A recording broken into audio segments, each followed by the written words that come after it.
शहर में spa centre और कोठों से 3 कांस्टेबल मामूल वसूल करने पर किया गया सस्पेंड।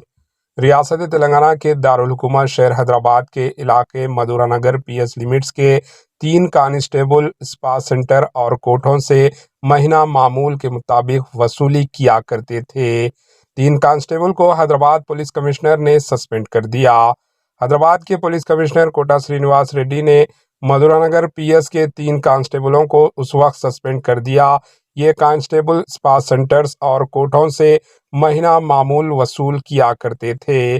स्पा सेंटर्स में दाखिल होने वाले 3 कांस्टेबल और एक होमगार्ड के मंजर सीसीटीवी कैमरों में रिकॉर्ड किए गए, जिसकी बिना पर हैदराबाद के पुलिस कमिश्नर कोटा श्रीनिवास रेड्डी ने इन्हें सस्पेंड कर दिया। Bureau report, HN news. HN news को लाइक करें, शेयर करें और सब्सक्राइब करना ना भूलें।